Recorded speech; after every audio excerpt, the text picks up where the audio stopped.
Exodus 1.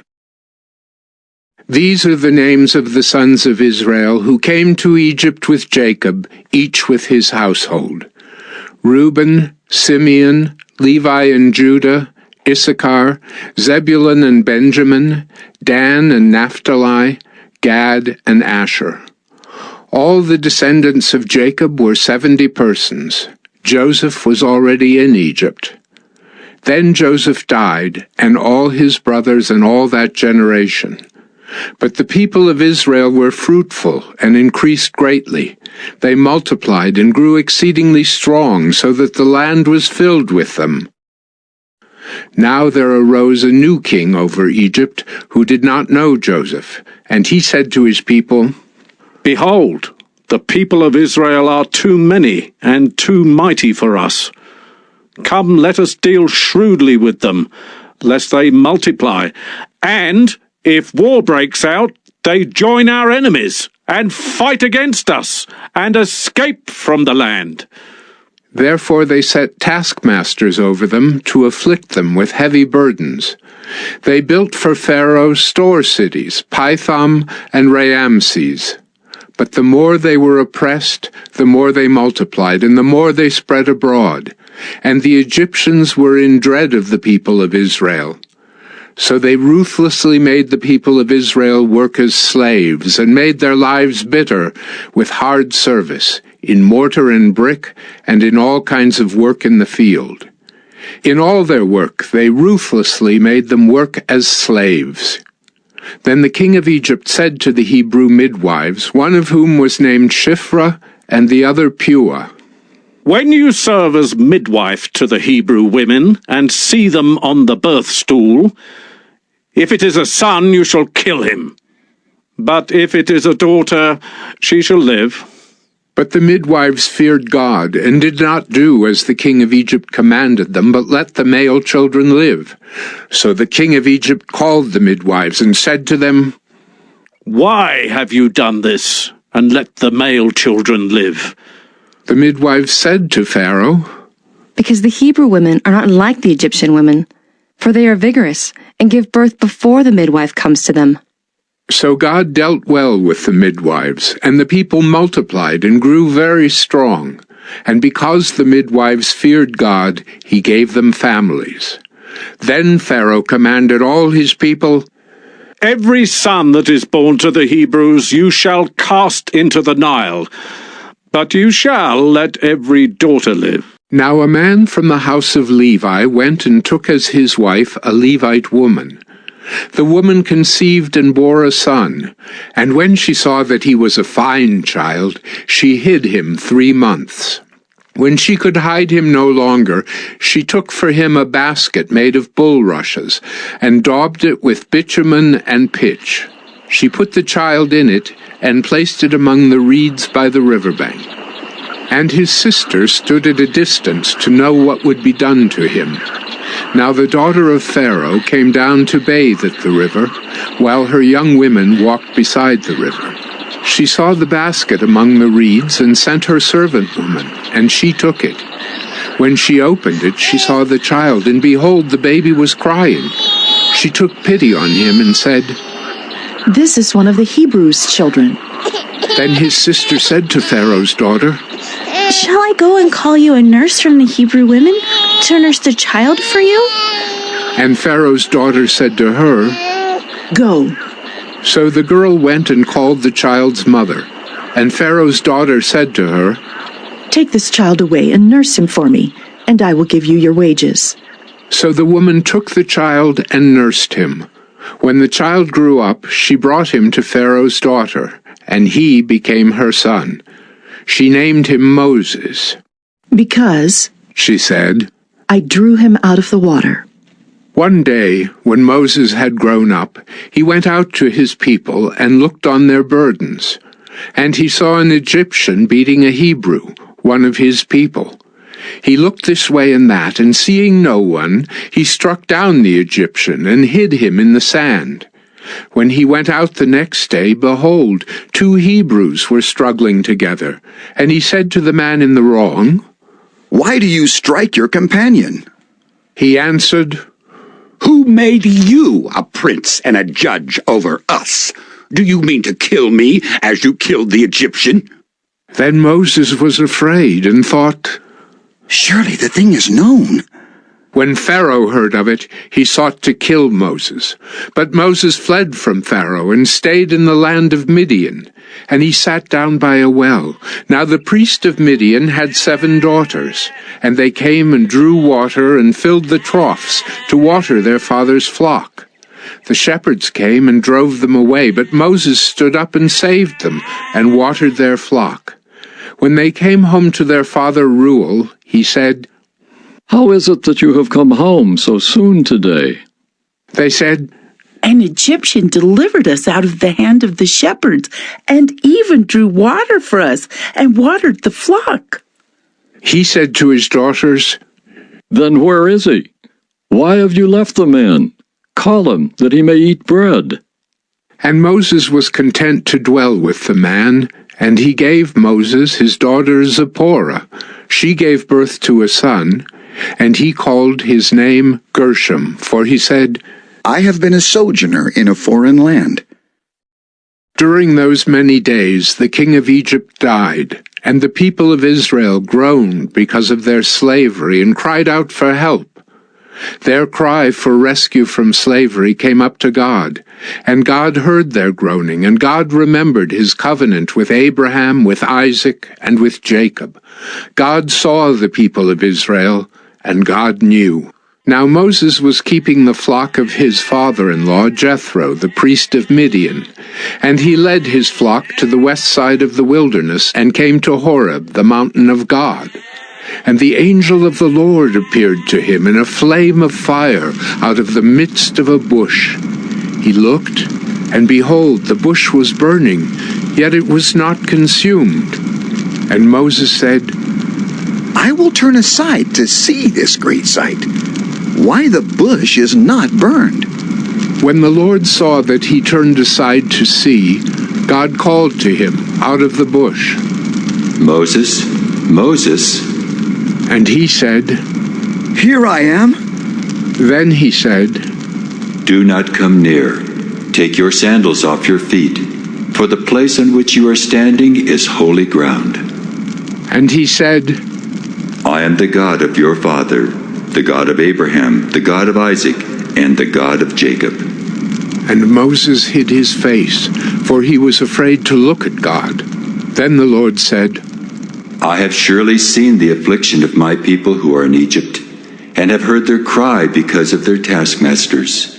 I know their sufferings, and I have come down to deliver them out of the hand of the Egyptians, and to bring them up out of that land to a good and broad land, a land flowing with milk and honey, to the place of the Canaanites, the Hittites, the Amorites, the Perizzites, the Hivites, and the Jebusites. And now, behold, the cry of the people of Israel has come to me, and I have also seen the oppression with which the Egyptians oppress them.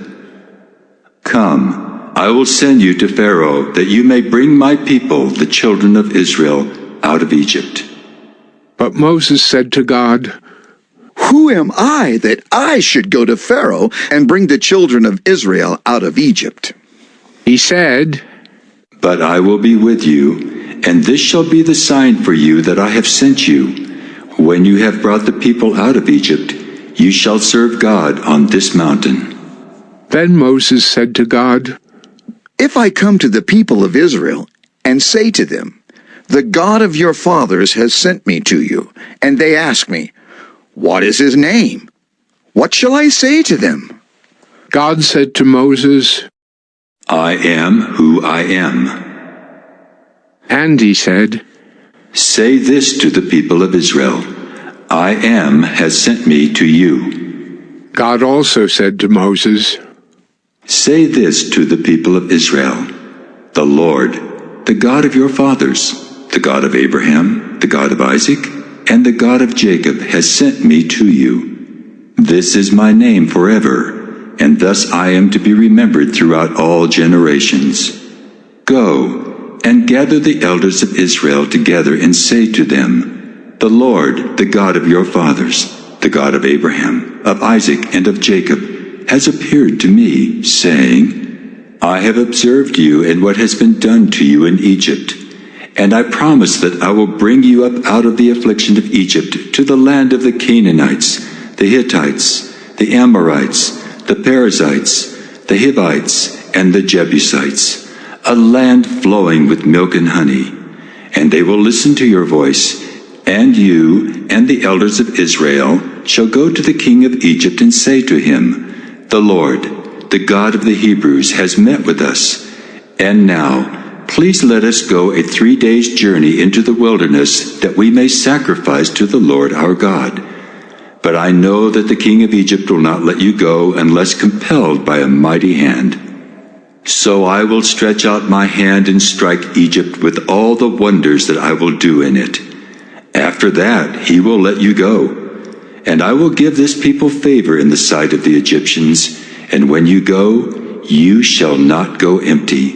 But each woman shall ask of her neighbor and any woman who lives in her house for silver and gold jewelry and for clothing.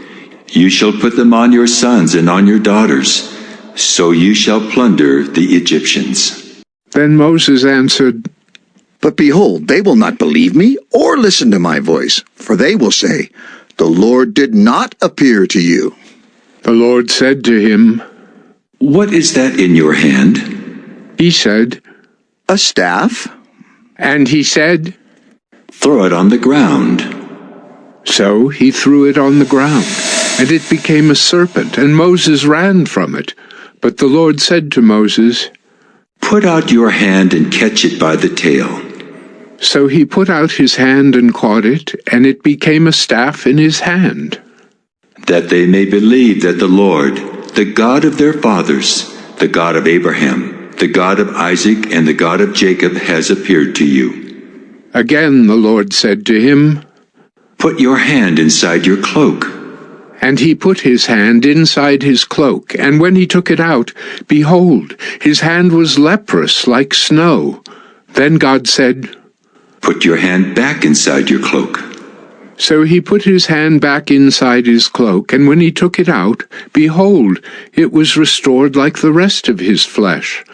If they will not believe you, God said, or listen to the first sign, they may believe the latter sign. If they will not believe even these 2 signs or listen to your voice, you shall take some water from the Nile and pour it on the dry ground, and the water that you shall take from the Nile will become blood on the dry ground. But Moses said to the Lord, Oh, my Lord, I am not eloquent, either in the past or since you have spoken to your servant, but I am slow of speech and of tongue. Then the Lord said to him, Who has made man's mouth? Who makes him mute or deaf, or seeing or blind? Is it not I, the Lord? Now therefore go, and I will be with your mouth and teach you what you shall speak. But he said, Oh, my Lord, please, send someone else. Then the anger of the Lord was kindled against Moses, and he said, Is there not Aaron your brother the Levite?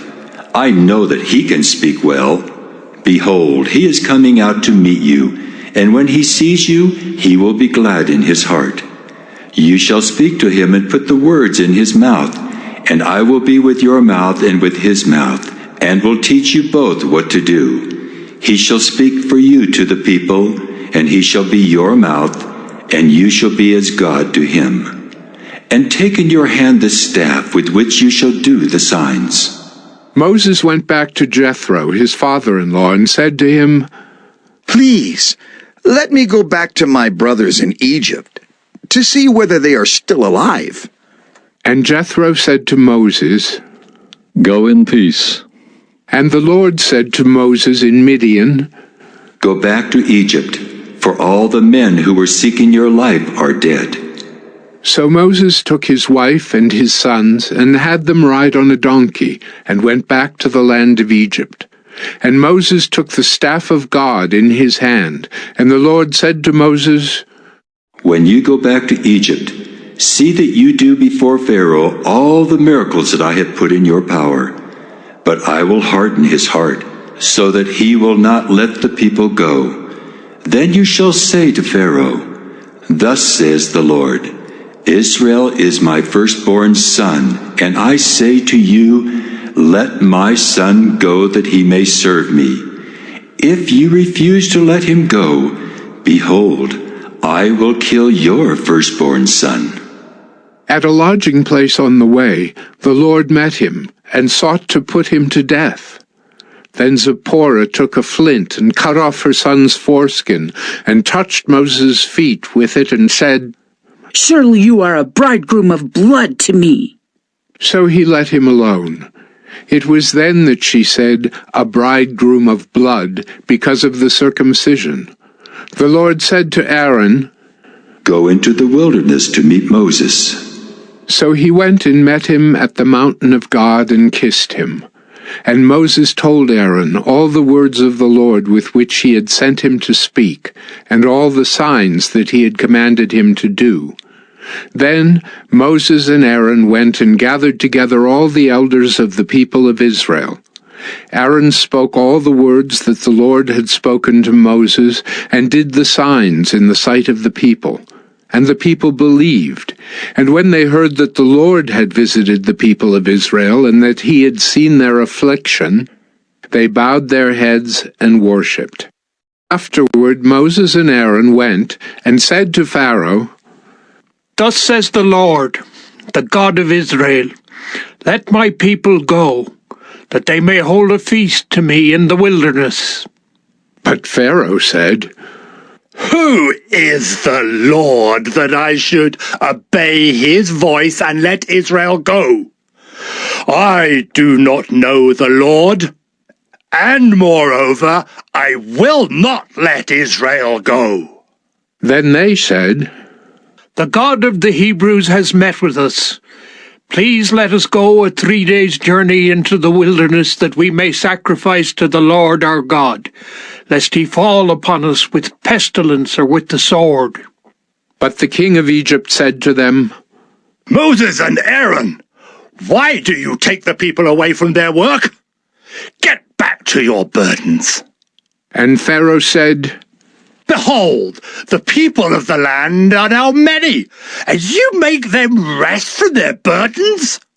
The same day Pharaoh commanded the taskmasters of the people and their foremen, You shall no longer give the people straw to make bricks, as in the past. Let them go and gather straw for themselves. But the number of bricks that they made in the past you shall impose on them. You shall by no means reduce it, for they are idle. Therefore they cry, Let us go and offer sacrifice to our God. Let heavier work be laid on the men, that they may labor at it and pay no regard to lying words. So the taskmasters and the foremen of the people went out and said to the people, Thus says Pharaoh, I will not give you straw. Go and get your straw yourselves wherever you can find it, but your work will not be reduced in the least. So the people were scattered throughout all the land of Egypt to gather stubble for straw. The taskmasters were urgent, saying, Complete your work, your daily task each day, as when there was straw. And the foremen of the people of Israel, whom Pharaoh's taskmasters had set over them, were beaten and were asked, Why have you not done all your task of making bricks today and yesterday, as in the past? Then the foreman of the people of Israel came and cried to Pharaoh, Why do you treat your servants like this? No straw is given to your servants, yet they say to us, Make bricks! And behold, your servants are beaten, but the fault is in your own people. But he said, You are idle, you are idle. That is why you say, Let us go and sacrifice to the Lord. Go now and work. No straw will be given you, but you must still deliver the same number of bricks. The foreman of the people of Israel saw that they were in trouble when they said, You shall by no means reduce your number of bricks, your daily task each day. They met Moses and Aaron, who were waiting for them as they came out from Pharaoh, and they said to them, The Lord look on you and judge, because you have made a stink in the sight of Pharaoh and his servants, and have put a sword in their hand to kill us. Then Moses turned to the Lord and said, O Lord, why have you done evil to this people? Why did you ever send me? For since I came to Pharaoh to speak in your name, he has done evil to this people, and you have not delivered your people at all. The Lord said to Moses, Now you shall see what I will do to Pharaoh. For with a strong hand he will send them out, and with a strong hand he will drive them out of his land. God spoke to Moses and said to him, I am the Lord. I appeared to Abraham, to Isaac, and to Jacob as God Almighty. But by my name the Lord I did not make myself known to them. I also established my covenant with them to give them the land of Canaan, the land in which they lived as sojourners. Moreover, I have heard the groaning of the people of Israel, whom the Egyptians hold as slaves, and I have remembered my covenant. Say therefore to the people of Israel, I am the Lord, and I will bring you out from under the burdens of the Egyptians, and I will deliver you from slavery to them, and I will redeem you with an outstretched arm and with great acts of judgment. I will take you to be my people, and I will be your God. And you shall know that I am the Lord your God, who has brought you out from under the burdens of the Egyptians. I will bring you into the land that I swore to give to Abraham, to Isaac, and to Jacob. I will give it to you for a possession. I am the Lord. Moses spoke thus to the people of Israel, but they did not listen to Moses because of their broken spirit and harsh slavery. So the Lord said to Moses, Go in, tell Pharaoh, king of Egypt, to let the people of Israel go out of his land. But Moses said to the Lord, Behold, the people of Israel have not listened to me. How then shall Pharaoh listen to me? For I am of uncircumcised lips. But the Lord spoke to Moses and Aaron and gave them a charge about the people of Israel and about Pharaoh, king of Egypt, to bring the people of Israel out of the land of Egypt. These are the heads of their fathers' houses, the sons of Reuben, the firstborn of Israel. Hanoch, Palu, Hezron, and Carmi. These are the clans of Reuben. The sons of Simeon. Jemuel, Jamin, Ohad, Jachin, Zohar, and Shaul the son of a Canaanite woman. These are the clans of Simeon. These are the names of the sons of Levi, according to their generations. Gershon, Kohath, and Merari. The years of the life of Levi being 137 years. The sons of Gershon. Libni and Shimei by their clans. The sons of Kohath. Amram, Izhar, Hebron, and Uzziel. The years of the life of Kohath being 133 years. The sons of Merari. Malai and Mushai. These are the clans of the Levites according to their generations. Amram took as his wife Jochebed, his father's sister, and she bore him Aaron and Moses, the years of the life of Amram being 137 years. The sons of Izhar. Korah, Nephig, and Zikri. The sons of Uzziel. Mishael, Elzaphan, and Sithri. Aaron took as his wife Elisheba, the daughter of Amminadab and the sister of Nahshon, and she bore him Nadab, Abihu, Eleazar, and Ithamar. The sons of Korah. Asser, Elkanah, and Ubiasaph. These are the clans of the Korahites. Eleazar, Aaron's son, took as his wife one of the daughters of Putiel, and she bore him Phinehas. These are the heads of the fathers' houses of the Levites by their clans. These are the Aaron and Moses to whom the Lord said, Bring out the people of Israel from the land of Egypt by their hosts. It was they who spoke to Pharaoh, king of Egypt, about bringing out the people of Israel from Egypt, this Moses and this Aaron. On the day when the Lord spoke to Moses in the land of Egypt, the Lord said to Moses, I am the Lord. Tell Pharaoh, king of Egypt, all that I say to you. But Moses said to the Lord, Behold, I am of uncircumcised lips. How will Pharaoh listen to me? The Lord said to Moses, See, I have made you like God to Pharaoh, and your brother Aaron shall be your prophet. You shall speak all that I command you, and your brother Aaron shall tell Pharaoh to let the people of Israel go out of his land. But I will harden Pharaoh's heart, and though I multiply my signs and wonders in the land of Egypt, Pharaoh will not listen to you. Then I will lay my hand on Egypt and bring my hosts, my people, the children of Israel, out of the land of Egypt by great acts of judgment. The Egyptians shall know that I am the Lord when I stretch out my hand against Egypt and bring out the people of Israel from among them. Moses and Aaron did so. They did just as the Lord commanded them. Now Moses was 80 years old, and Aaron 83 years old when they spoke to Pharaoh.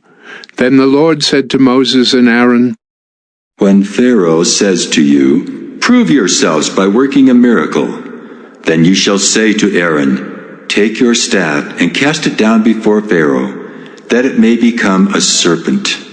So Moses and Aaron went to Pharaoh and did just as the Lord commanded. Aaron cast down his staff before Pharaoh and his servants, and it became a serpent. Then Pharaoh summoned the wise men and the sorcerers, and they, the magicians of Egypt, also did the same by their secret arts.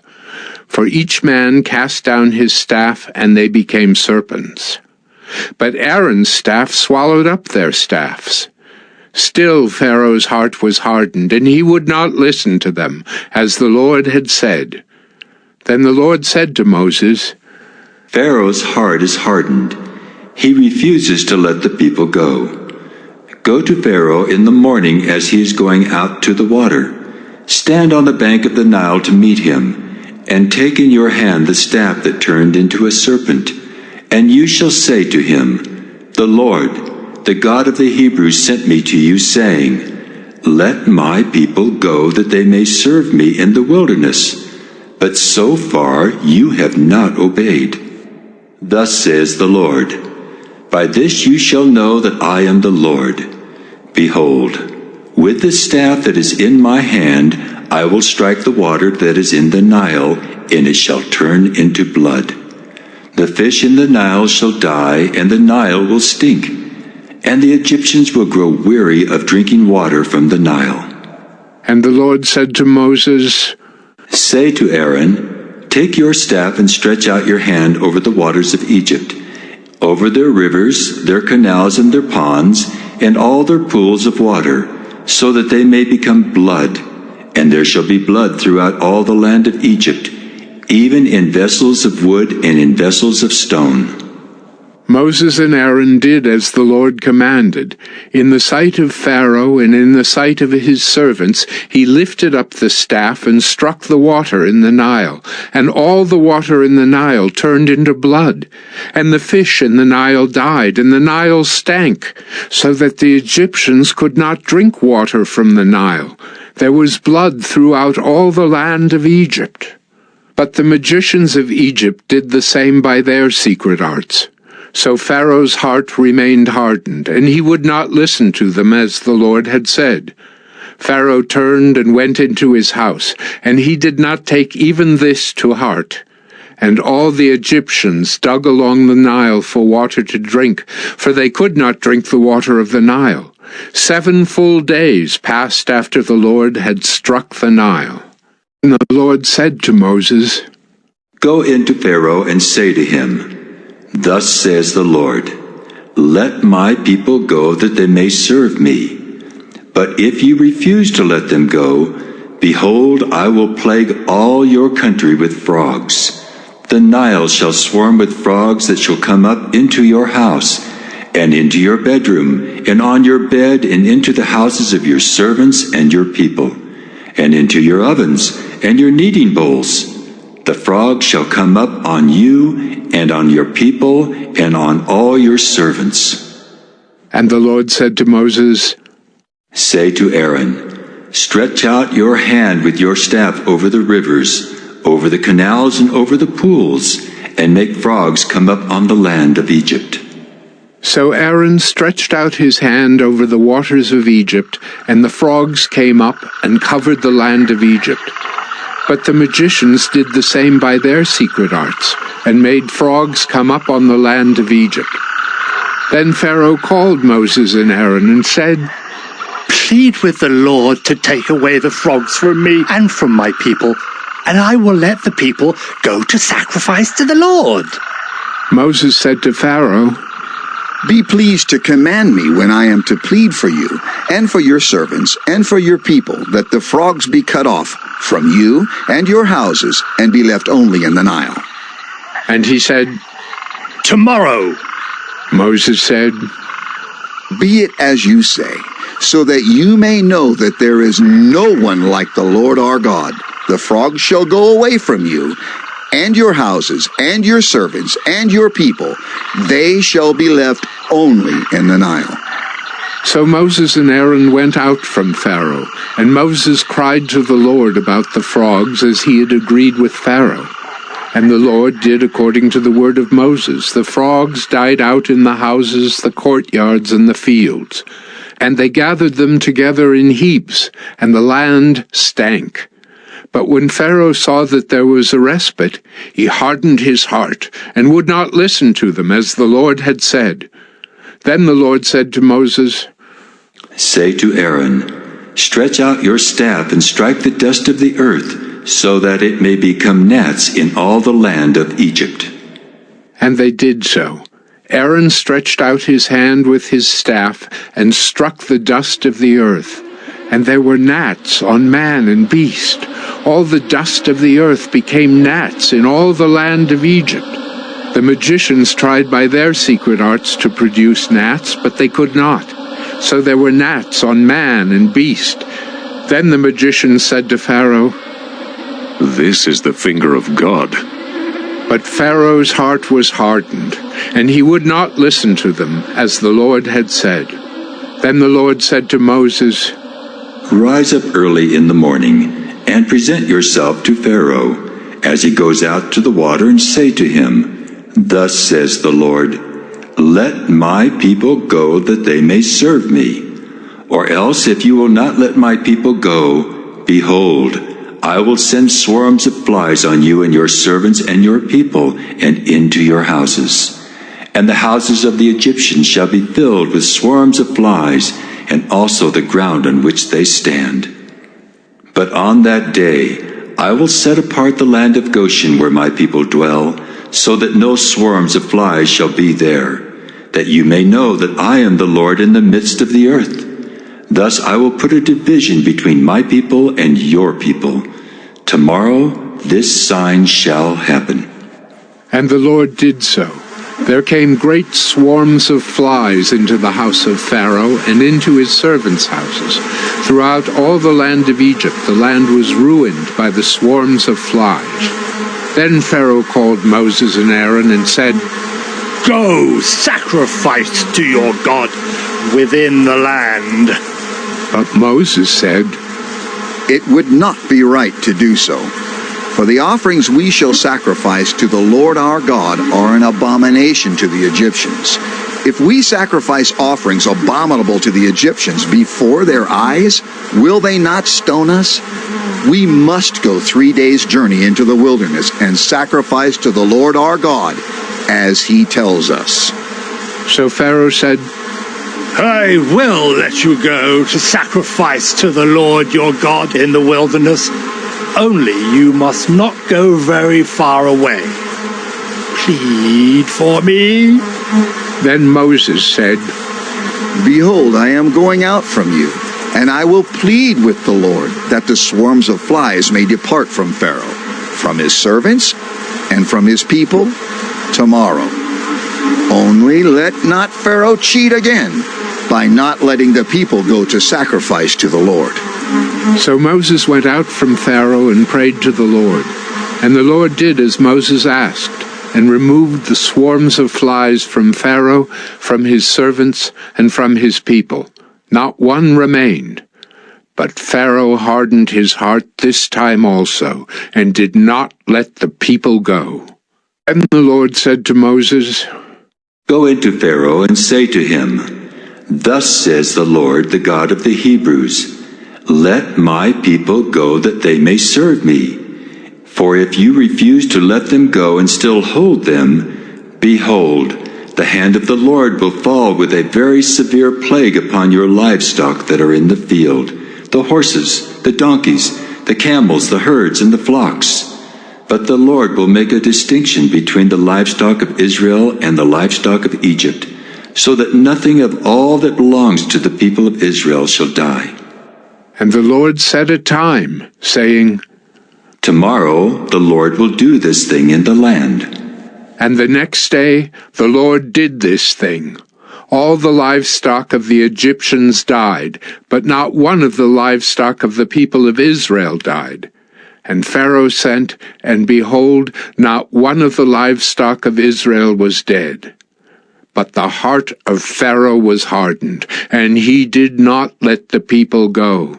And the Lord said to Moses and Aaron, "Take handfuls of soot from the kiln, and let Moses throw them in the air in the sight of Pharaoh. It shall become fine dust over all the land of Egypt, and become boils breaking out in sores on man and beast throughout all the land of Egypt." So they took soot from the kiln, and stood before Pharaoh. And Moses threw it in the air, and it became boils, breaking out in sores on man and beast. And the magicians could not stand before Moses because of the boils, for the boils came upon the magicians and upon all the Egyptians.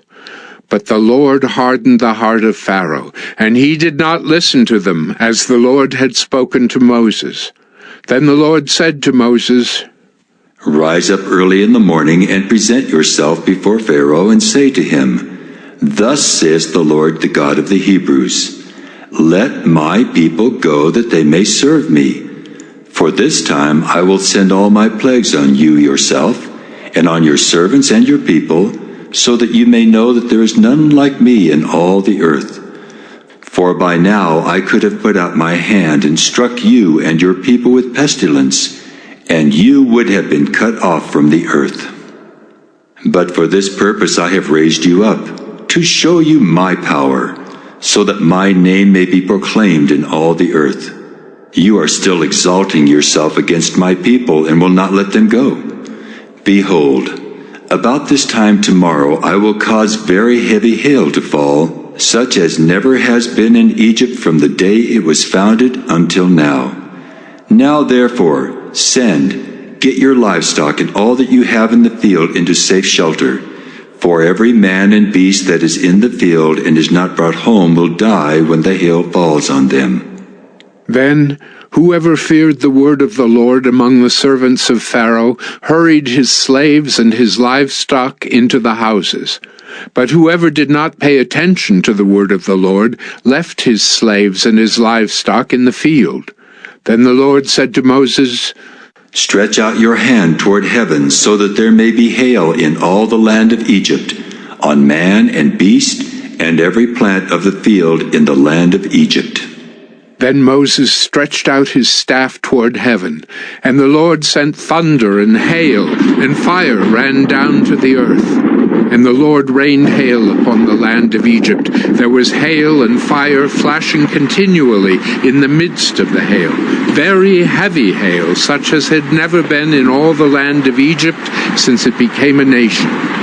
The hail struck down everything that was in the field, in all the land of Egypt, both man and beast. And the hail struck down every plant of the field, and broke every tree of the field. Only in the land of Goshen, where the people of Israel were, was there no hail.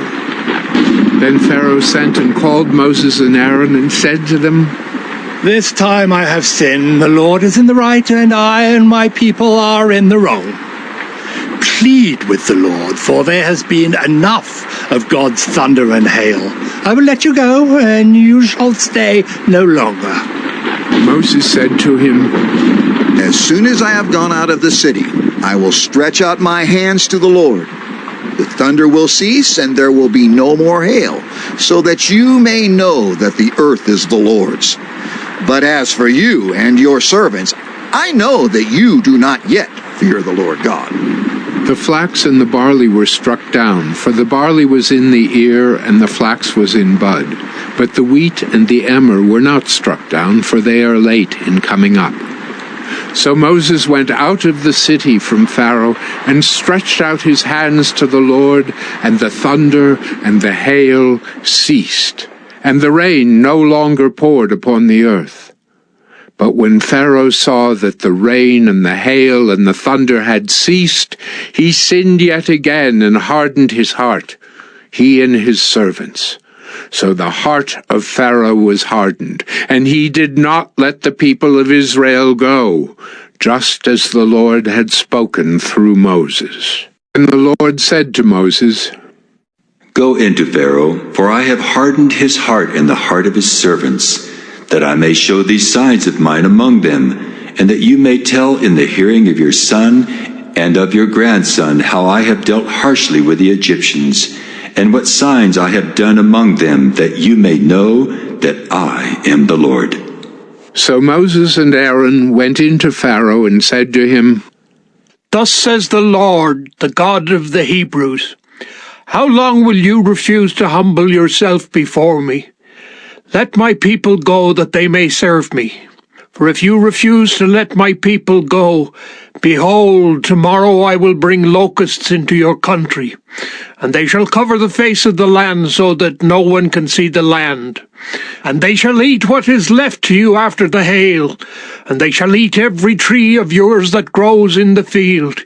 And they shall fill your houses, and the houses of all your servants, and of all the Egyptians, as neither your fathers nor your grandfathers have seen, from the day they came on earth to this day. Then he turned and went out from Pharaoh. Then Pharaoh's servant said to him, How long shall this man be a snare to us? Let the men go, that they may serve the Lord their God. Do you not yet understand that Egypt is ruined? So Moses and Aaron were brought back to Pharaoh, and he said to them, Go serve the Lord your God. But which ones are to go? Moses said, We will go with our young and our old. We will go with our sons and daughters, and with our flocks and herds, for we must hold a feast to the Lord.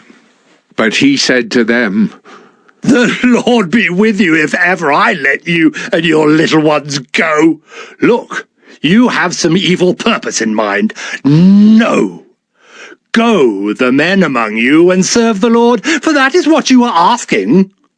And they were driven out from Pharaoh's presence.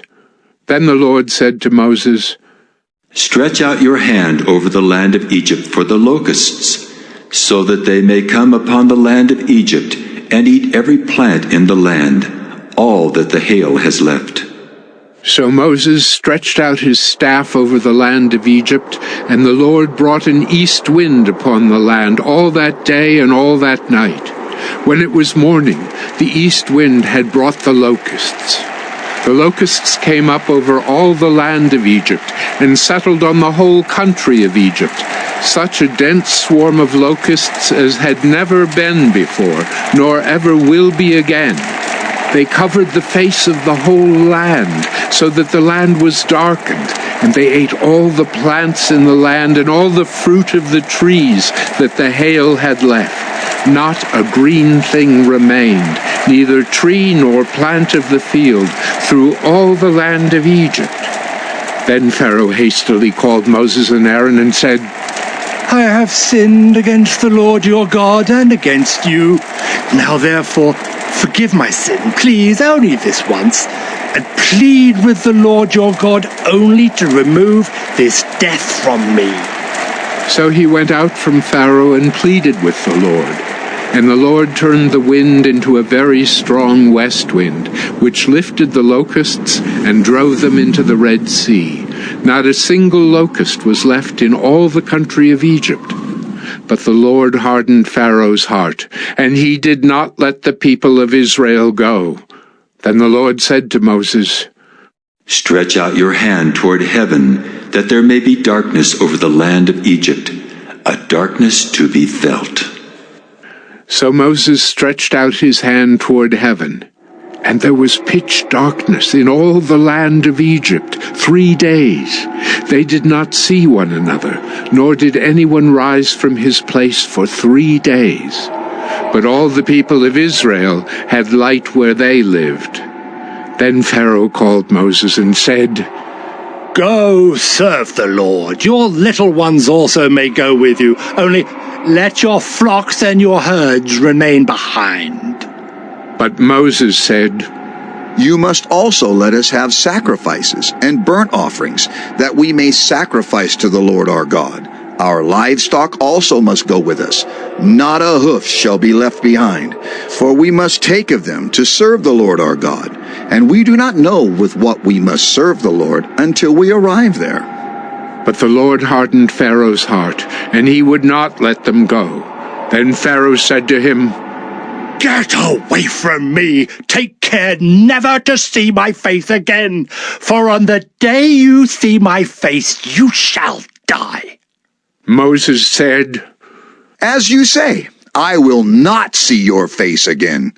The Lord said to Moses, "Yet one plague more I will bring upon Pharaoh and upon Egypt. Afterward he will let you go from here. When he lets you go, he will drive you away completely. Speak now in the hearing of the people, that they ask every man of his neighbor and every woman of her neighbor for silver and gold jewelry." And the Lord gave the people favor in the sight of the Egyptians. Moreover, the man Moses was very great in the land of Egypt, in the sight of Pharaoh's servants, and in the sight of the people. So Moses said, "Thus says the Lord, about midnight I will go out in the midst of Egypt, and every firstborn in the land of Egypt shall die, from the firstborn of Pharaoh who sits on his throne, even to the firstborn of the slave girl who is behind the handmill, and all the firstborn of the cattle. There shall be a great cry throughout all the land of Egypt, such as there has never been, nor ever will be again. But not a dog shall growl against any of the people of Israel, either man or beast, that you may know that the Lord makes a distinction between Egypt and Israel. And all these your servants shall come down to me and bow down to me, saying, Get out, you and all the people who follow you. And after that, I will go out." And he went out from Pharaoh in hot anger. Then the Lord said to Moses, "Pharaoh will not listen to you, that my wonders may be multiplied in the land of Egypt." Moses and Aaron did all these wonders before Pharaoh, and the Lord hardened Pharaoh's heart, and he did not let the people of Israel go out of his land. The Lord said to Moses and Aaron in the land of Egypt, "This month shall be for you the beginning of months. It shall be the first month of the year for you. Tell all the congregation of Israel that on the 10th day of this month, every man shall take a lamb according to their fathers' houses, a lamb for a household.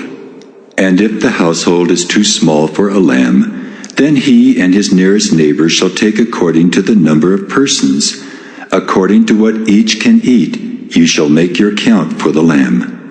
Your lamb shall be without blemish, a male a year old. You may take it from the sheep or from the goats, and you shall keep it until the 14th day of this month, when the whole assembly of the congregation of Israel shall kill their lambs at twilight. Then they shall take some of the blood and put it on the 2 doorposts and the lintel of the houses in which they eat it. They shall eat the flesh that night, roasted on the fire. With unleavened bread and bitter herbs they shall eat it. Do not eat any of it raw or boiled in water, but roasted, its head with its legs and its inner parts. And you shall let none of it remain until the morning. Anything that remains until the morning you shall burn. In this manner you shall eat it, with your belt fastened, your sandals on your feet, and your staff in your hand. And you shall eat it in haste. It is the Lord's Passover. For I will pass through the land of Egypt that night, and I will strike all the firstborn in the land of Egypt, both man and beast. And on all the gods of Egypt I will execute judgments. I am the Lord. The blood shall be a sign for you on the houses where you are. And when I see the blood, I will pass over you, and no plague will befall you to destroy you when I strike the land of Egypt. This day shall be for you a memorial day, and you shall keep it as a feast to the Lord throughout your generations. As a statute forever you shall keep it as a feast. 7 days you shall eat unleavened bread. On the first day you shall remove leaven out of your houses. For if anyone eats what is leavened from the first day until the 7th day, that person shall be cut off from Israel. On the first day you shall hold a holy assembly, and on the 7th day a holy assembly. No work shall be done on those days, but what everyone needs to eat, that alone may be prepared by you. And you shall observe the feast of unleavened bread, for on this very day I brought your hosts out of the land of Egypt. Therefore you shall observe this day throughout your generations as a statute forever. In the first month, from the 14th day of the month at evening, you shall eat unleavened bread until the 21st day of the month at evening. For 7 days no leaven is to be found in your houses. If anyone eats what is leavened, that person will be cut off from the congregation of Israel, whether he is a sojourner or a native of the land. You shall eat nothing leavened. In all your dwelling places you shall eat unleavened bread. Then Moses called all the elders of Israel and said to them, Go and select lambs for yourselves, according to your clans, and kill the Passover lamb. Take a bunch of hyssop and dip it in the blood that is in the basin, and touch the lintel and the 2 doorposts with the blood that is in the basin. None of you shall go out of the door of his house until the morning. For the Lord will pass through to strike the Egyptians, and when he sees the blood on the lintel and on the 2 doorposts, the Lord will pass over the door and will not allow the destroyer to enter your houses to strike you. You shall observe this rite as a statute for you and for your sons forever. And when you come to the land that the Lord will give you, as he has promised, you shall keep this service. And when your children say to you, What do you mean by this service? You shall say, It is the sacrifice of the Lord's Passover, for he passed over the houses of the people of Israel in Egypt, when he struck the Egyptians, but spared our houses. And the people bowed their heads and worshipped. Then the people of Israel went and did so, as the Lord had commanded Moses and Aaron, so they did. At midnight, the Lord struck down all the firstborn in the land of Egypt, from the firstborn of Pharaoh who sat on his throne, to the firstborn of the captive who was in the dungeon, and all the firstborn of the livestock. And Pharaoh rose up in the night, he and all his servants and all the Egyptians. And there was a great cry in Egypt, for there was not a house where someone was not dead. Then he summoned Moses and Aaron by night and said, Up, go out from among my people, both you and the people of Israel, and go, serve the Lord as you have said. Take your flocks and your herds as you have said, and be gone, and bless me also. The Egyptians were urgent with the people to send them out of the land in haste, for they said, We shall all be dead.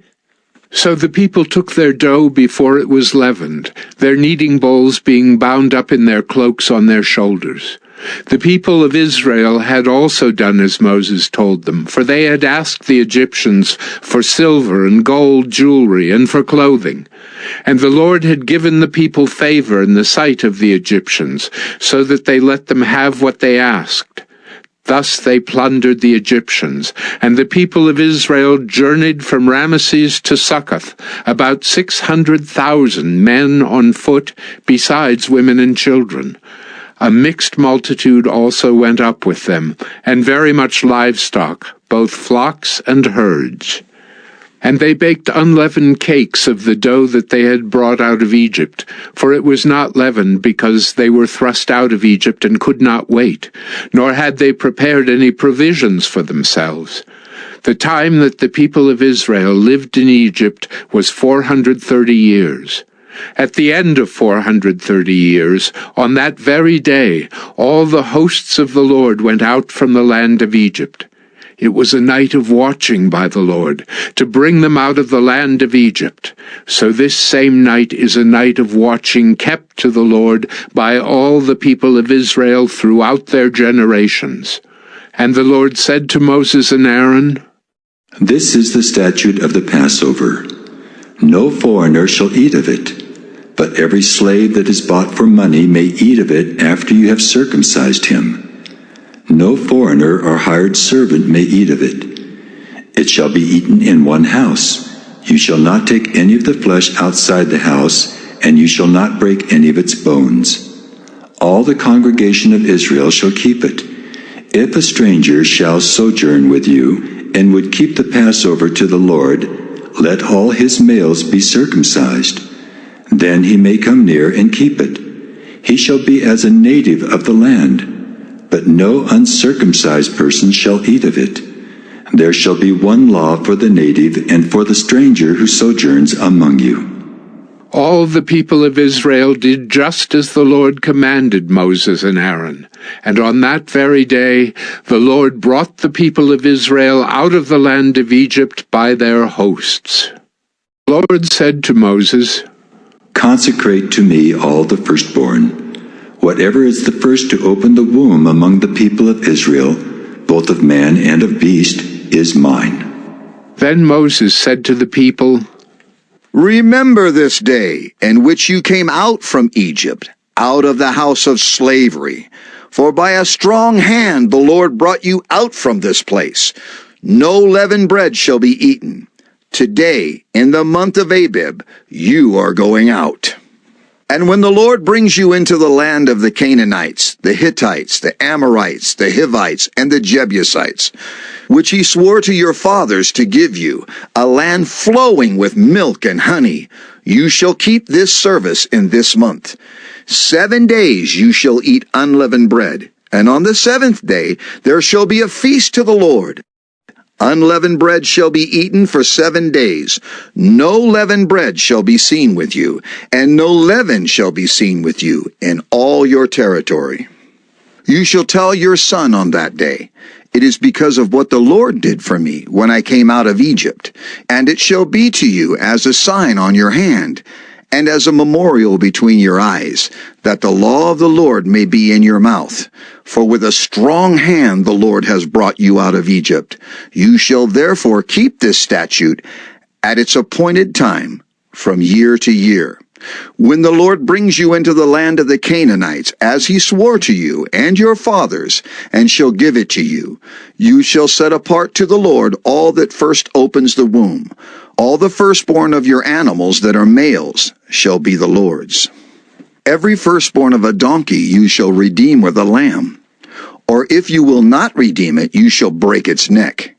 Every firstborn of man among your sons you shall redeem. And when in time to come your son asks you, "What does this mean?" you shall say to him, "By a strong hand the Lord brought us out of Egypt, from the house of slavery." For when Pharaoh stubbornly refused to let us go, the Lord killed all the firstborn in the land of Egypt, both the firstborn of man and the firstborn of animals. Therefore I sacrificed to the Lord all the males that first opened the womb, but all the firstborn of my sons I redeem. It shall be as a mark on your hand or frontlets between your eyes. For by a strong hand the Lord brought us out of Egypt. When Pharaoh let the people go, God did not lead them by way of the land of the Philistines, although that was near. For God said, "Lest the people change their minds when they see war and return to Egypt." But God led the people around by the way of the wilderness toward the Red Sea, and the people of Israel went up out of the land of Egypt equipped for battle. Moses took the bones of Joseph with him, for Joseph had made the sons of Israel solemnly swear, saying, God will surely visit you, and you shall carry up my bones with you from here. And they moved on from Succoth and encamped at Etham, on the edge of the wilderness. And the Lord went before them by day in a pillar of cloud to lead them along the way, and by night in a pillar of fire to give them light, that they might travel by day and by night. The pillar of cloud by day and the pillar of fire by night did not depart from before the people. Then the Lord said to Moses, "Tell the people of Israel to turn back and encamp in front of Pi-hahiroth, between Migdol and the sea in front of Baal-zephon. You shall encamp facing it by the sea. For Pharaoh will say of the people of Israel, they are wandering in the land, the wilderness has shut them in.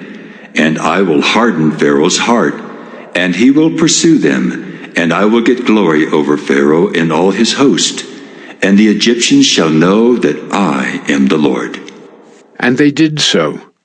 When the king of Egypt was told that the people had fled, the mind of Pharaoh and his servants was changed toward the people. And they said, "What is this we have done, that we have let Israel go from serving us?" So he made ready his chariot, and took his army with him, and took 600 chosen chariots, and all the other chariots of Egypt, with officers over all of them.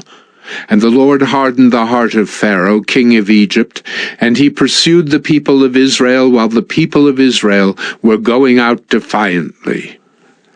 The Egyptians pursued them, all Pharaoh's horses and chariots and his horsemen and his army, and overtook them, and camped at the sea, by Pi-hahiroth, in front of Baal-zephon. When Pharaoh drew near, the people of Israel lifted up their eyes, and behold, the Egyptians were marching after them, and they feared greatly. And the people of Israel cried out to the Lord. They said to Moses, "Is it because there are no graves in Egypt that you have taken us away to die in the wilderness? What have you done to us in bringing us out of Egypt? Is not this what we said to you in Egypt? Leave us alone that we may serve the Egyptians. For it would have been better for us to serve the Egyptians than to die in the wilderness."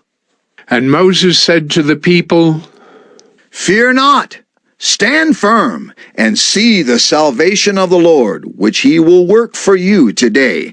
For the Egyptians whom you see today, you shall never see again. The Lord will fight for you, and you have only to be silent." The Lord said to Moses, "Why do you cry to me? Tell the people of Israel to go forward. Lift up your staff and stretch out your hand over the sea and divide it, that the people of Israel may go through the sea on dry ground. And I will harden the hearts of the Egyptians so that they shall go in after them. And I will get glory over Pharaoh and all his host, his chariots and his horsemen. And the Egyptians shall know that I am the Lord when I have gotten glory over Pharaoh, his chariots and his horsemen." Then the angel of God, who was going before the host of Israel, moved and went behind them.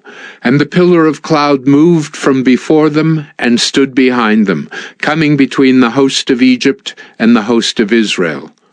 And there was the cloud and the darkness, and it lit up the night, without one coming near the other all night.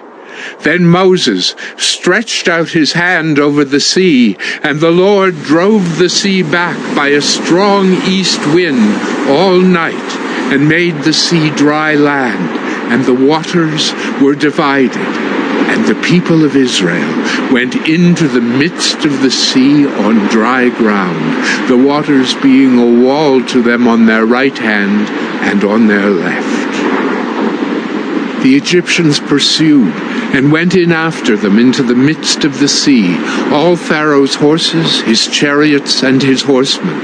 And in the morning watch, the Lord in the pillar of fire and of cloud looked down on the Egyptian forces, and threw the Egyptian forces into a panic, clogging their chariot wheels so that they drove heavily.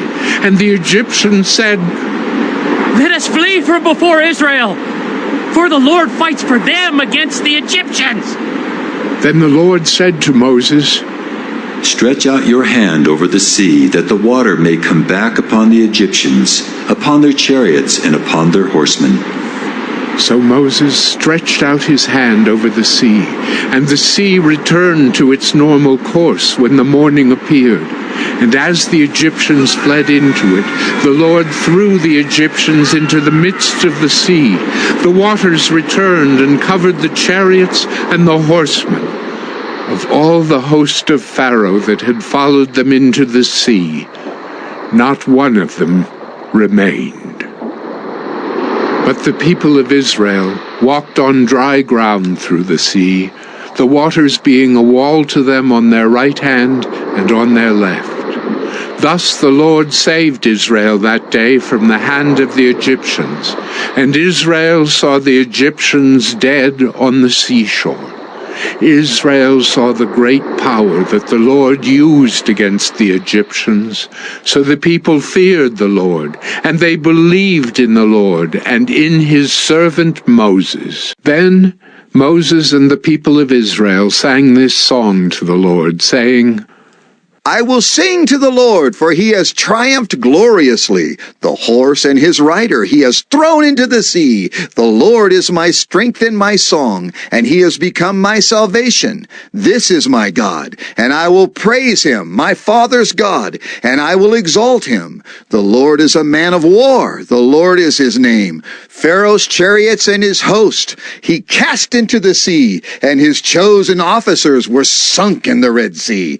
The floods covered them. They went down into the depths like a stone. Your right hand, O Lord, glorious in power. Your right hand, O Lord, shatters the enemy. In the greatness of your majesty, you overthrow your adversaries. You send out your fury. It consumes them like stubble. At the blast of your nostrils, the waters piled up, the floods stood up in a heap, the deeps congealed in the heart of the sea. The enemy said, I will pursue, I will overtake, I will divide the spoil, my desire shall have its fill of them. I will draw my sword, my hand shall destroy them. You blew with your wind, the sea covered them, they sank like lead in the mighty waters.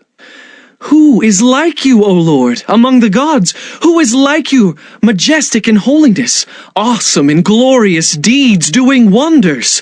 You stretched out your right hand, the earth swallowed them.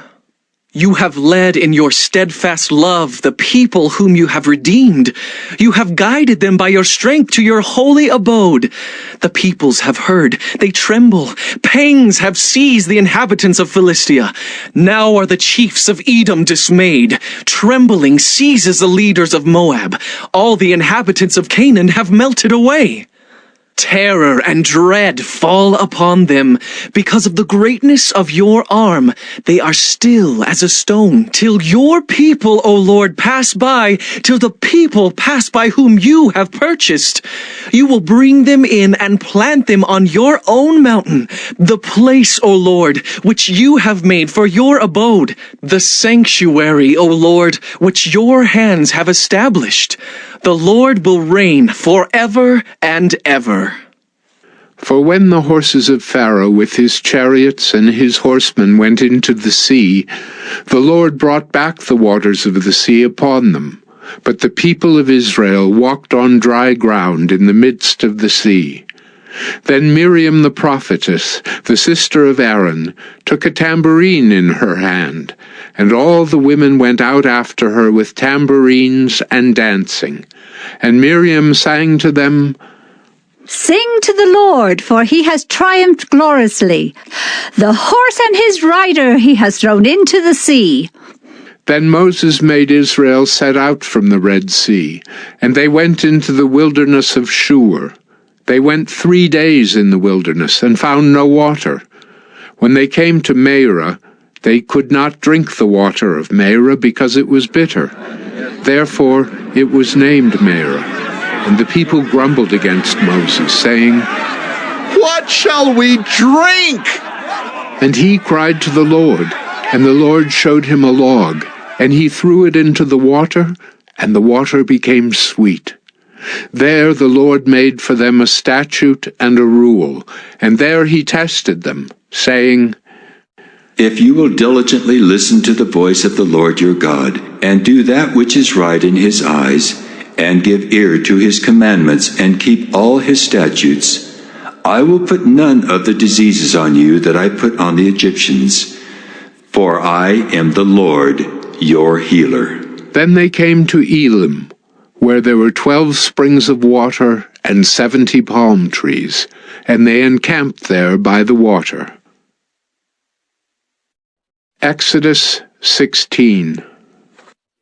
They set out from Elim, and all the congregation of the people of Israel came to the wilderness of Sin, which is between Elim and Sinai, on the 15th day of the 2nd month after they had departed from the land of Egypt. And the whole congregation of the people of Israel grumbled against Moses and Aaron in the wilderness. And the people of Israel said to them, Would that we had died by the hand of the Lord in the land of Egypt, when we sat by the meat pots and ate bread to the full. For you have brought us out into this wilderness to kill this whole assembly with hunger. Then the Lord said to Moses, Behold, I am about to rain bread from heaven for you, and the people shall go out and gather a day's portion every day, that I may test them, whether they will walk in my law or not.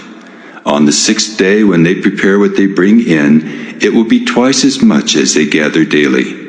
So Moses and Aaron said to all the people of Israel, At evening you shall know that it was the Lord who brought you out of the land of Egypt. And in the morning you shall see the glory of the Lord, because he has heard your grumbling against the Lord. For what are we that you grumble against us? And Moses said, When the Lord gives you in the evening meat to eat, and in the morning bread to the full, because the Lord has heard your grumbling that you grumble against him, what are we? Your grumbling is not against us, but against the Lord. Then Moses said to Aaron, Say to the whole congregation of the people of Israel, Come near before the Lord, for he has heard your grumbling. And as soon as Aaron spoke to the whole congregation of the people of Israel, they looked toward the wilderness. And behold, the glory of the Lord appeared in the cloud. And the Lord said to Moses, I have heard the grumbling of the people of Israel. Say to them, At twilight you shall eat meat, and in the morning you shall be filled with bread. Then you shall know that I am the Lord your God. In the evening, quail came up and covered the camp, and in the morning dew lay around the camp. And when the dew had gone up, there was on the face of the wilderness a fine flake-like thing, fine as frost on the ground. When the people of Israel saw it, they said to one another, What is it? For they did not know what it was. And Moses said to them, It is the bread that the Lord has given you to eat. This is what the Lord has commanded. Gather of it, each one of you, as much as he can eat. You shall each take an omer, according to the number of the persons that each of you has in his tent. And the people of Israel did so. They gathered, some more, some less.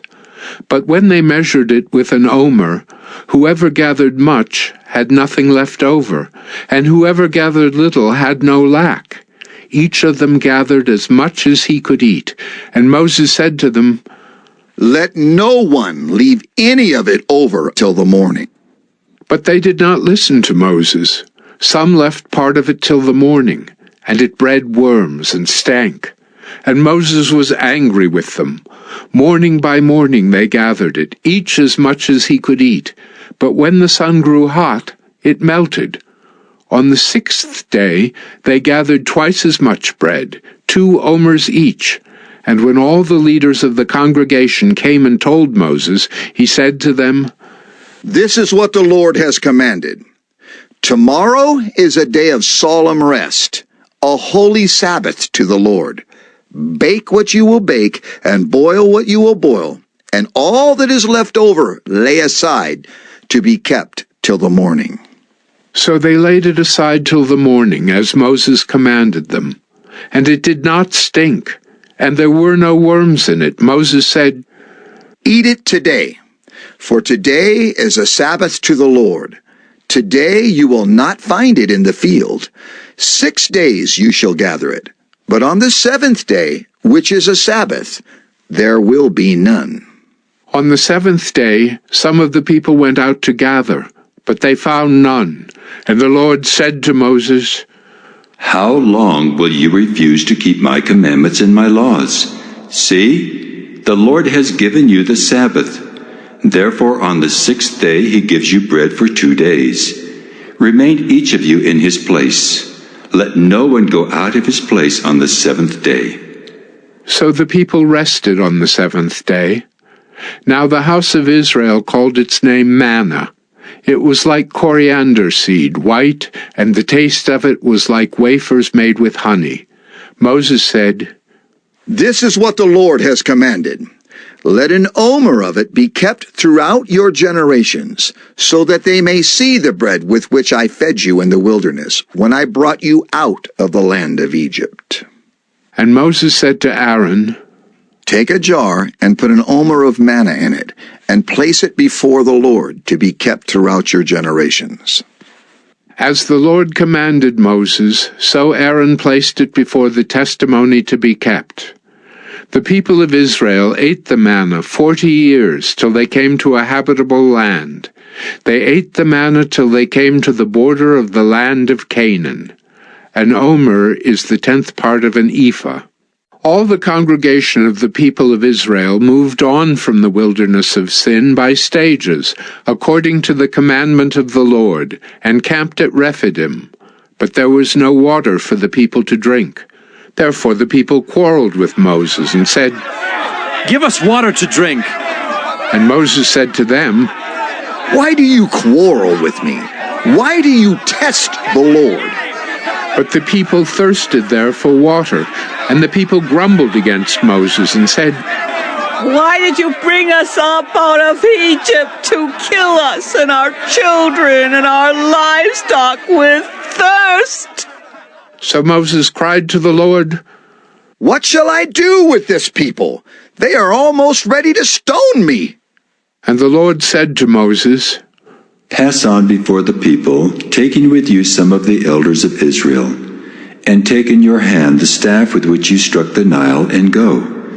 Behold, I will stand before you there on the rock at Horeb, and you shall strike the rock, and water shall come out of it, and the people will drink. And Moses did so, in the sight of the elders of Israel. And he called the name of the place Massah and Meribah, because of the quarreling of the people of Israel, and because they tested the Lord by saying, "Is the Lord among us or not?"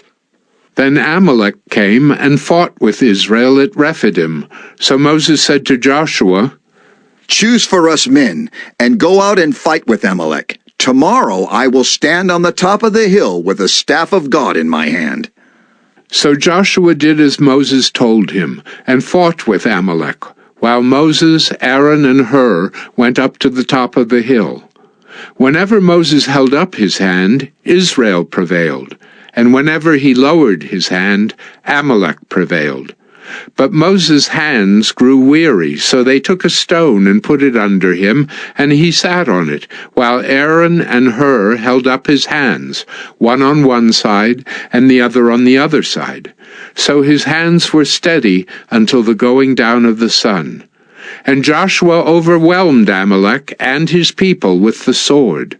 Then the Lord said to Moses, Write this as a memorial in a book and recite it in the ears of Joshua, that I will utterly blot out the memory of Amalek from under heaven. And Moses built an altar, and called the name of it, The Lord is my banner, saying, A hand upon the throne of the Lord.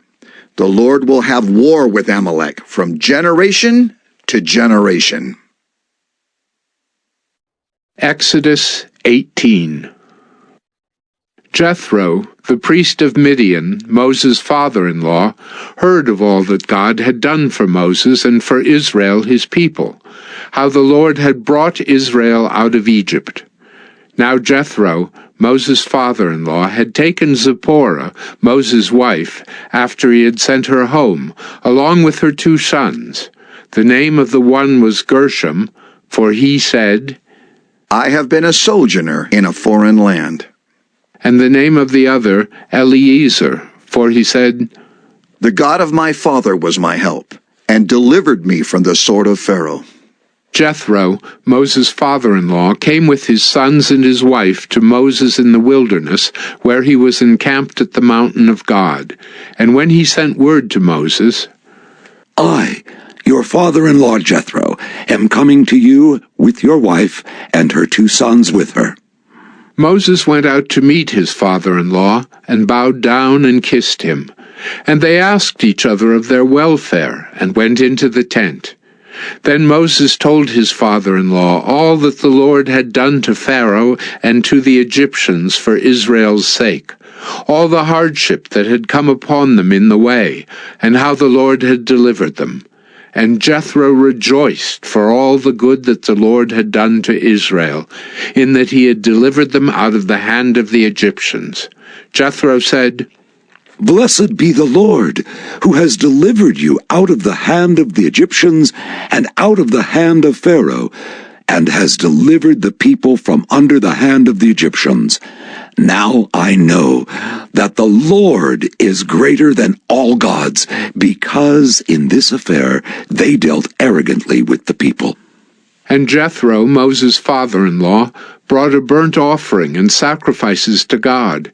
And Aaron came with all the elders of Israel to eat bread with Moses' father-in-law before God.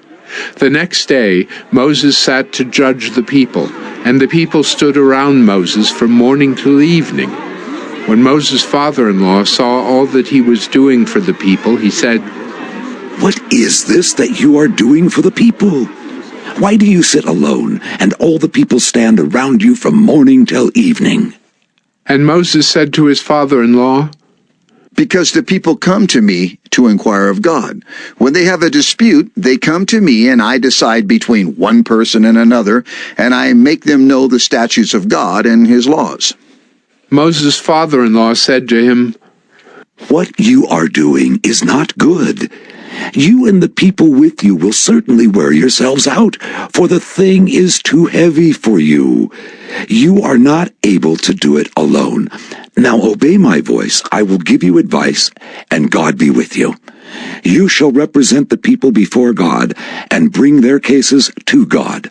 And you shall warn them about the statutes and the laws, and make them know the way in which they must walk, and what they must do.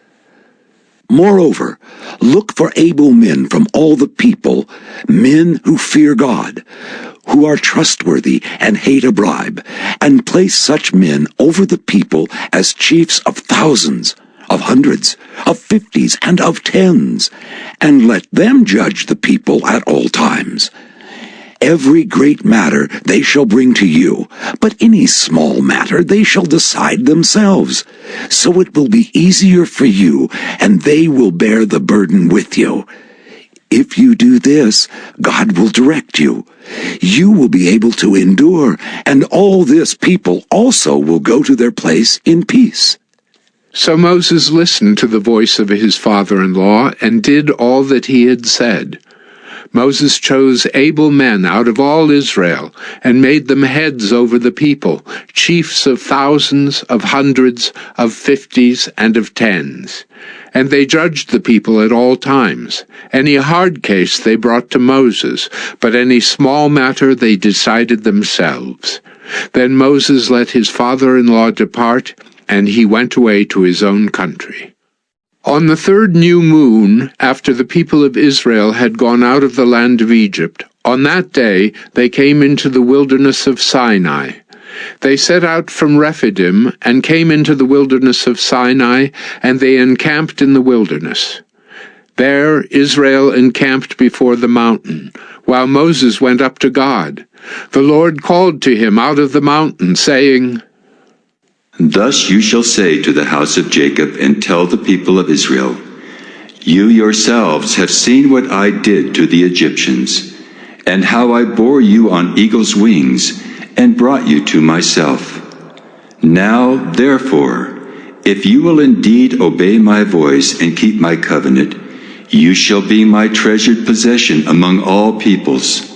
For all the earth is mine, and you shall be to me a kingdom of priests and a holy nation. These are the words that you shall speak to the people of Israel. So Moses came and called the elders of the people, and set before them all these words that the Lord had commanded him. All the people answered together and said, All that the Lord has spoken we will do. And Moses reported the words of the people to the Lord. And the Lord said to Moses, Behold, I am coming to you in a thick cloud, that the people may hear when I speak with you, and may also believe you forever. When Moses told the words of the people to the Lord said to Moses, Go to the people and consecrate them today and tomorrow, and let them wash their garments and be ready for the 3rd day. For on the 3rd day the Lord will come down on Mount Sinai in the sight of all the people. And you shall set limits for the people all around, saying, Take care not to go up into the mountain or touch the edge of it. Whoever touches the mountain shall be put to death. No hand shall touch him, but he shall be stoned or shot. Whether beast or man, he shall not live. When the trumpet sounds a long blast, they shall come up to the mountain. So Moses went down from the mountain to the people, and consecrated the people, and they washed their garments. And he said to the people, Be ready for the 3rd day. Do not go near a woman. On the morning of the 3rd day there were thunders and lightnings, and a thick cloud on the mountain, and a very loud trumpet blast, so that all the people in the camp trembled. Then Moses brought the people out of the camp to meet God, and they took their stand at the foot of the mountain. Now Mount Sinai was wrapped in smoke, because the Lord had descended on it in fire. The smoke of it went up like the smoke of a kiln, and the whole mountain trembled greatly. And as the sound of the trumpet grew louder and louder, Moses spoke, and God answered him in thunder. The Lord came down on Mount Sinai to the top of the mountain, and the Lord called Moses to the top of the mountain, and Moses went up. And the Lord said to Moses, Go down and warn the people, lest they break through to the Lord to look, and many of them perish. Also let the priests who come near to the Lord consecrate themselves, lest the Lord break out against them. And Moses said to the Lord, The people cannot come up to Mount Sinai, for you yourself warned us, saying, Set limits around the mountain and consecrate it. And the Lord said to him, Go down and come up bringing Aaron with you. But do not let the priests and the people break through to come up to the Lord, lest he break out against them. So Moses went down to the people and told them. And God spoke all these words, saying, I am the Lord your God, who brought you out of the land of Egypt, out of the house of slavery. You shall have no other gods before me. You shall not make for yourself a carved image, or any likeness of anything that is in heaven above, or that is in the earth beneath, or that is in the water under the earth. You shall not bow down to them or serve them. For I, the Lord your God, am a jealous God, visiting the iniquity of the fathers on the children to the third and the fourth generation of those who hate me, but showing steadfast love to thousands of those who love me and keep my commandments. You shall not take the name of the Lord your God in vain, for the Lord will not hold him guiltless who takes his name in vain. Remember the Sabbath day to keep it holy. 6 days you shall labor and do all your work, but the seventh day is a Sabbath to the Lord your God. On it you shall not do any work, you or your son or your daughter, your male servant or your female servant, or your livestock, or the sojourner who is within your gates. For in 6 days the Lord made heaven and earth, the sea, and all that is in them, and rested on the seventh day. Therefore the Lord blessed the Sabbath day and made it holy. Honor your father and your mother, that your days may be long in the land that the Lord your God is giving you. You shall not murder. You shall not commit adultery. You shall not steal. You shall not bear false witness against your neighbor. You shall not covet your neighbor's house. You shall not covet your neighbor's wife, or his male servant, or his female servant, or his ox, or his donkey, or anything that is your neighbor's.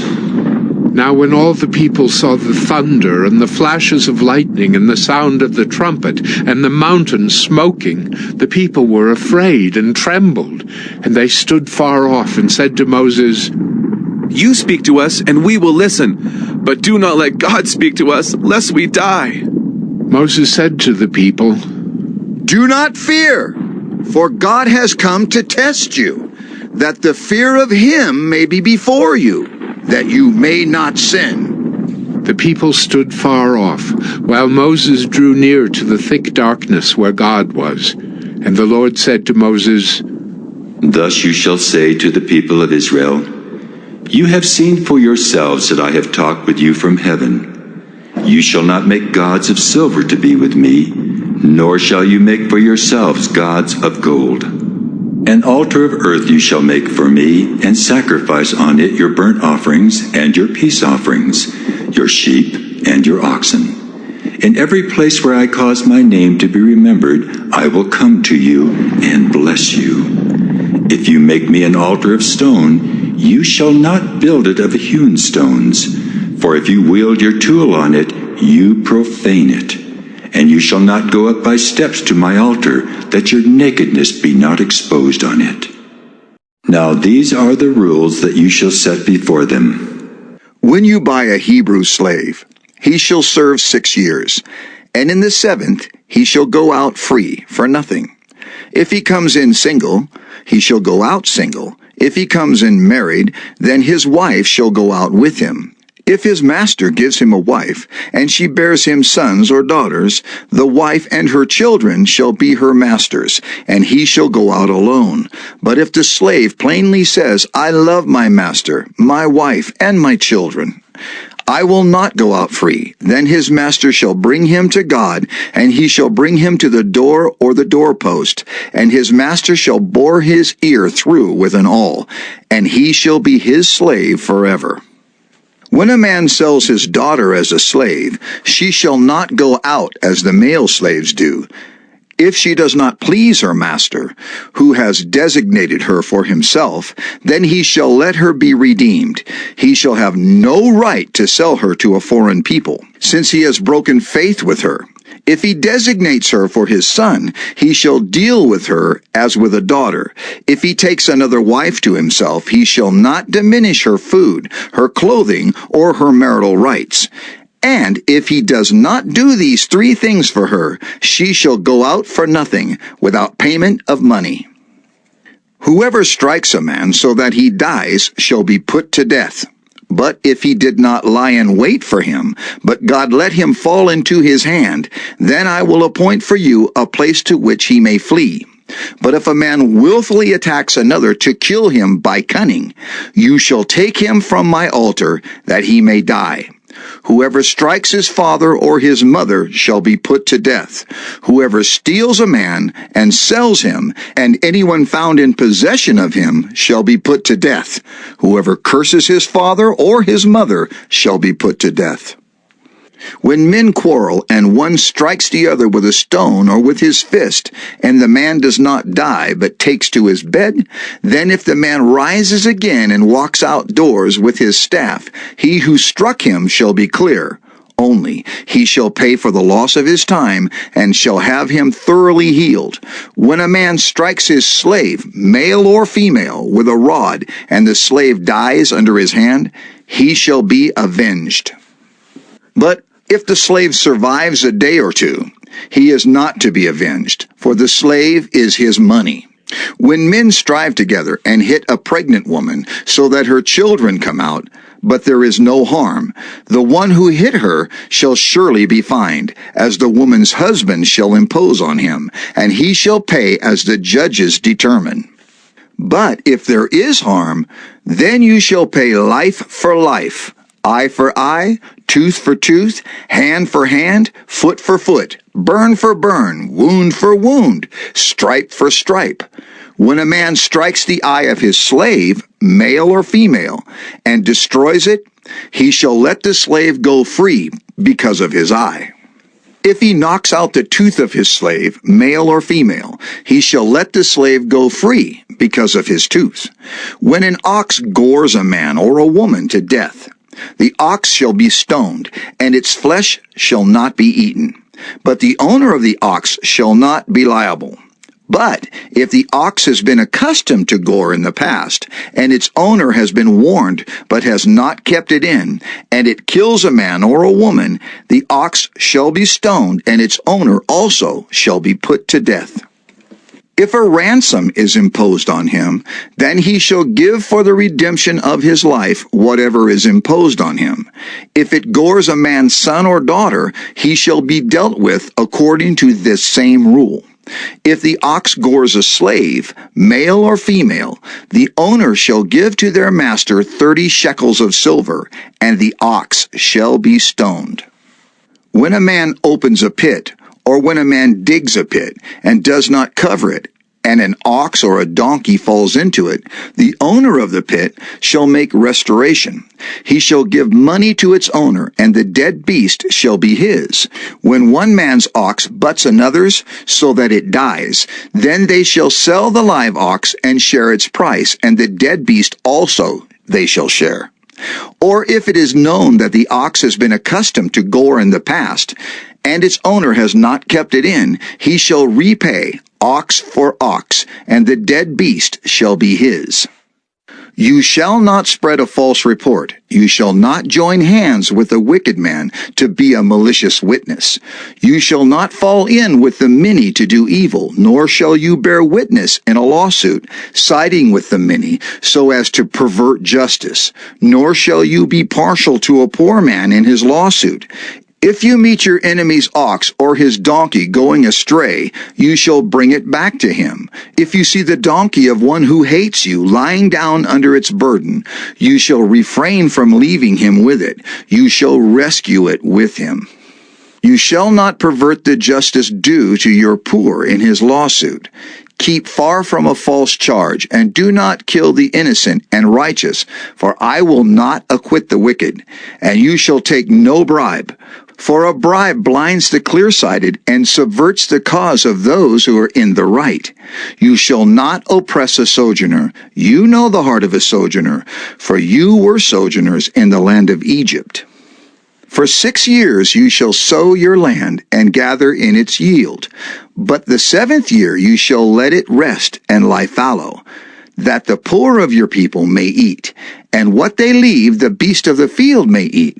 You shall do likewise with your vineyard and with your olive orchard. 6 days you shall do your work, but on the 7th day you shall rest, that your ox and your donkey may have rest, and the son of your servant woman and the alien may be refreshed. Pay attention to all that I have said to you, and make no mention of the names of other gods, nor let it be heard on your lips. 3 times in the year you shall keep a feast to me.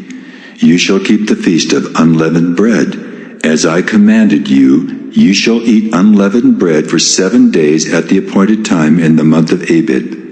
For in it you came out of Egypt. None shall appear before me empty-handed. You shall keep the feast of harvest, of the first fruits of your labor, of what you sow in the field. You shall keep the feast of ingathering at the end of the year, when you gather in from the field the fruit of your labor. 3 times in the year shall all your males appear before the Lord God. You shall not offer the blood of my sacrifice with anything leavened, or let the fat of my feast remain until the morning. The best of the first fruits of your ground you shall bring into the house of the Lord your God. You shall not boil a young goat in its mother's milk. Behold, I send an angel before you to guard you on the way and to bring you to the place that I have prepared. Pay careful attention to him and obey his voice. Do not rebel against him, for he will not pardon your transgression, for my name is in him. But if you carefully obey his voice and do all that I say, then I will be an enemy to your enemies and an adversary to your adversaries. When my angel goes before you and brings you to the Amorites, and the Hittites, and the Perizzites, and the Canaanites, the Hivites, and the Jebusites, and I blot them out, you shall not bow down to their gods nor serve them, nor do as they do, but you shall utterly overthrow them and break their pillars in pieces. You shall serve the Lord your God, and he will bless your bread and your water. And I will take sickness away from among you. None shall miscarry or be barren in your land. I will fulfill the number of your days. I will send my terror before you, and will throw into confusion all the people against whom you shall come. And I will make all your enemies turn their backs to you. And I will send hornets before you, which shall drive out the Hivites, the Canaanites, and the Hittites from before you. I will not drive them out from before you in 1 year, lest the land become desolate, and the wild beasts multiply against you. Little by little I will drive them out from before you, until you have increased and possessed the land. And I will set your border from the Red Sea to the Sea of the Philistines, and from the wilderness to the Euphrates. For I will give the inhabitants of the land into your hand, and you shall drive them out before you.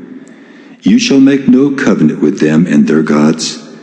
They shall not dwell in your land, lest they make you sin against me.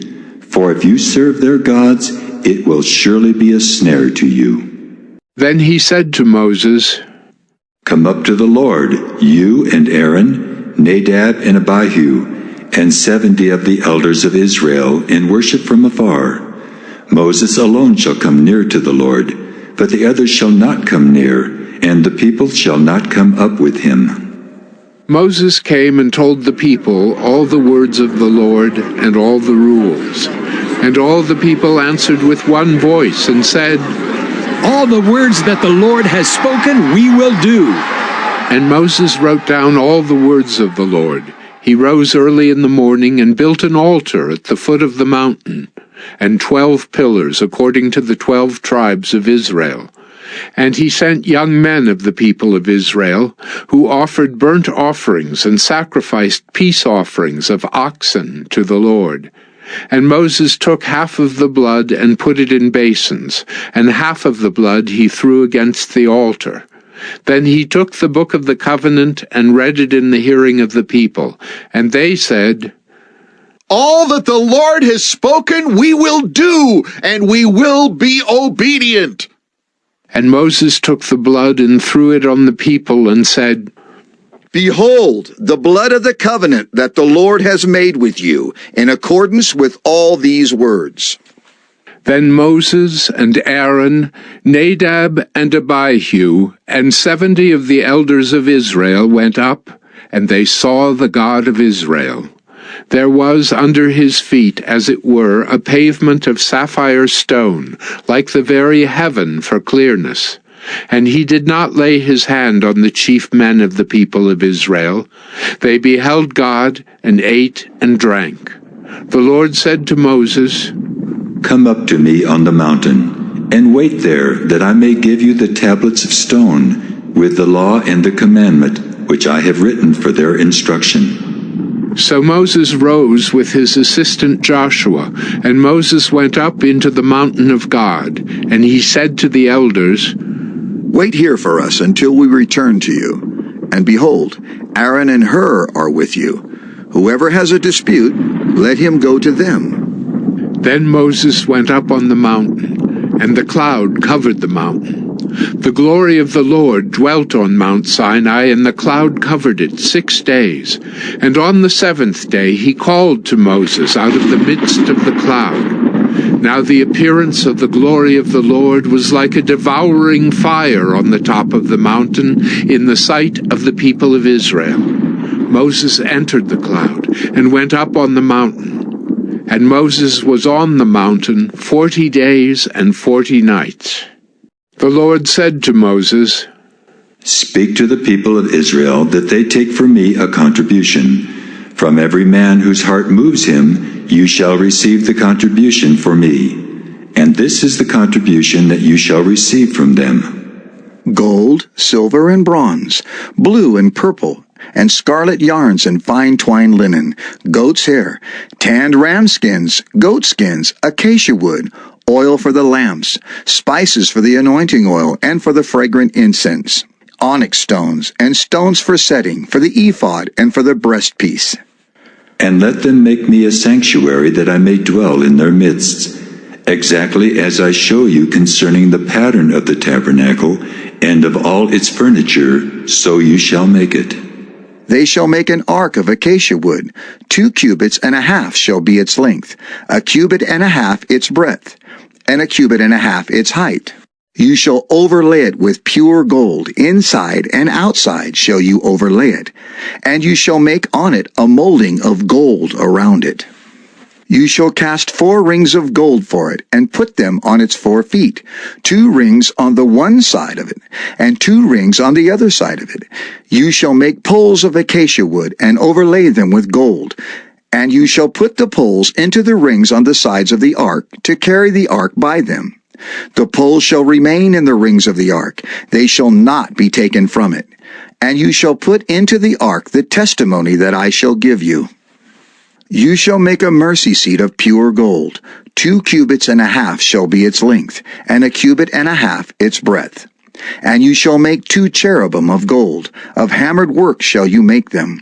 On the 2 ends of the mercy seat, make 1 cherub on the one end, and 1 cherub on the other end.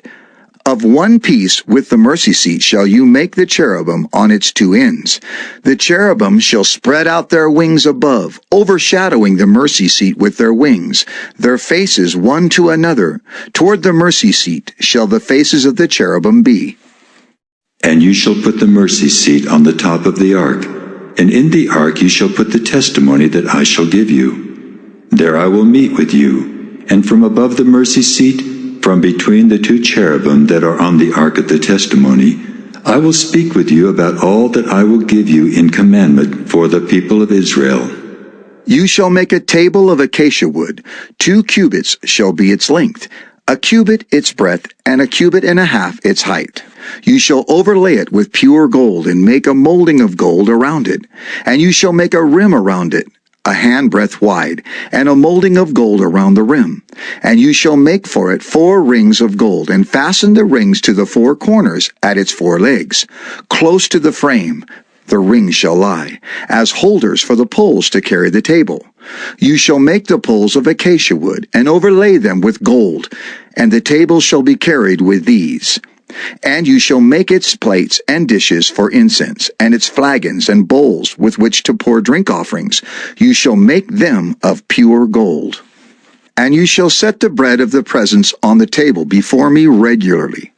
You shall make a lampstand of pure gold. The lampstand shall be made of hammered work. Its base, its stem, its cups, its calyxes, and its flowers shall be of one piece with it. And there shall be 6 branches going out of its sides. 3 branches of the lampstand out of one side of it, and 3 branches of the lampstand out of the other side of it. 3 cups made like almond blossoms, each with calyx and flower on one branch, and 3 cups made like almond blossoms, each with calyx and flower on the other branch. So for the 6 branches going out of the lampstand, and on the lampstand itself there shall be 4 cups made like almond blossoms, with their calyxes and flowers. And a calyx of one piece with it under each pair of the 6 branches going out from the lampstand. Their calyxes and their branches shall be of one piece with it. The whole of it a single piece of hammered work of pure gold. You shall make 7 lamps for it, and the lamps shall be set up so as to give light on the space in front of it. Its tongs and their trays shall be of pure gold. It shall be made with all these utensils out of a talent of pure gold. And see that you make them after the pattern for them, which is being shown you on the mountain.